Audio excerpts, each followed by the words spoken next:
Hola chavales, hoy vamos a ver y hacer un pequeño recuerdo de aquel vídeo que hicimos hace tanto tiempo sobre genética de capas. Hoy vamos a explicar lo más básico sobre este tema, quiero hacer un vídeo dinámico en el que se entienda bien y a partir de aquí iremos profundizando un poco más. Hoy explicaremos el gen CRIM y el próximo día explicaremos el gen PER y la combinación entre ambos y algunas curiosidades más. Lo más importante que tenemos que entender es que todas las capas provienen de tres. Estas son castaño, alazán y negro. Todas, absolutamente todas, provienen de estas, por lo menos hasta lo que se ha descubierto científicamente hasta el día de hoy. Estas capas, a su vez, con la acción del gen CR en su forma heterocigótica, forman a pasar a ser otras capas. En el caso del castaño pasamos con el gen CR a ser bayo. Como podemos ver, el castaño y el bayo son exactamente la misma capa, lo único que con el gen CR los pelos marrones oscuros encendidos se convierten en amarillentos y apagados. Sin embargo, los cabos y extremos, que son negros, se mantienen exactamente de la misma manera. En el caso del alazán pasamos con el gen CR a ser palomino. Aquí, como vemos, el alazán pasa exactamente igual que en el caso anterior. El alazán con el gen CR se convierte en palomino, las crines se convierten en blancas y el cuerpo aclarea bastante, pero la capa base es exactamente la misma.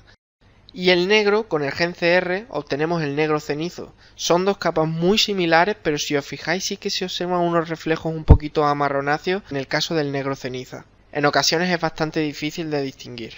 Estas capas de dilución simple, a su vez, con la acción del gen CR en su forma homocigótica, da lugar a otras capas: el perlino, el cremello y el perla ceniza.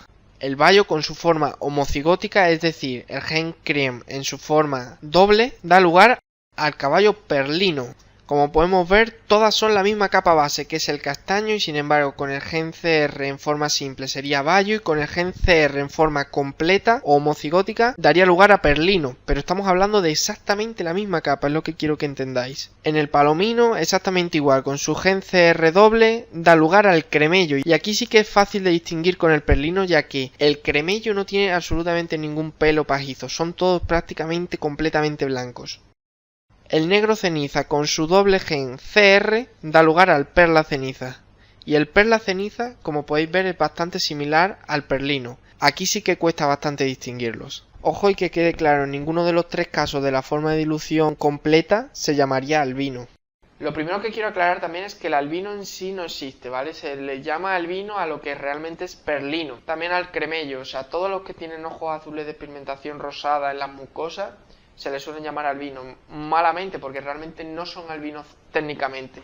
Si queréis haremos un vídeo al respecto.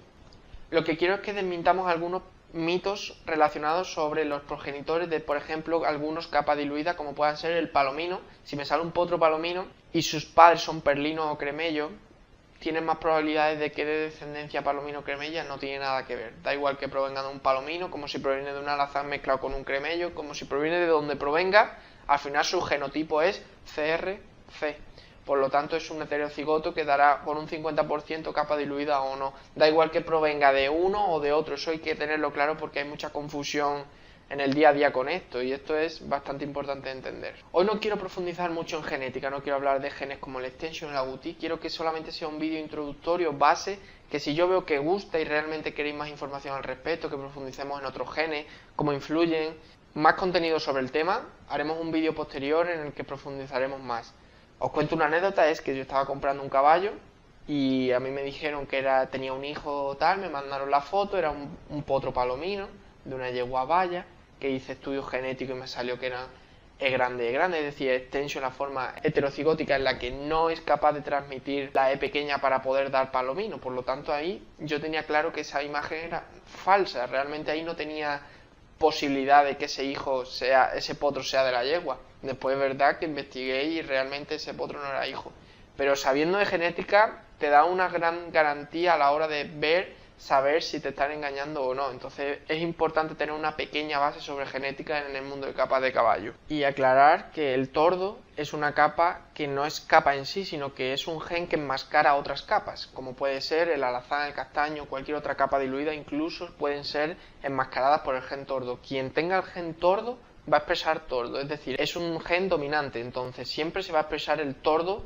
tenga lo que tenga. Dejar claro que no es una capa en sí, sino que podemos tener un castaño que no vemos que es castaño, sino que es tordo porque hay un gen que está enmascarando eso.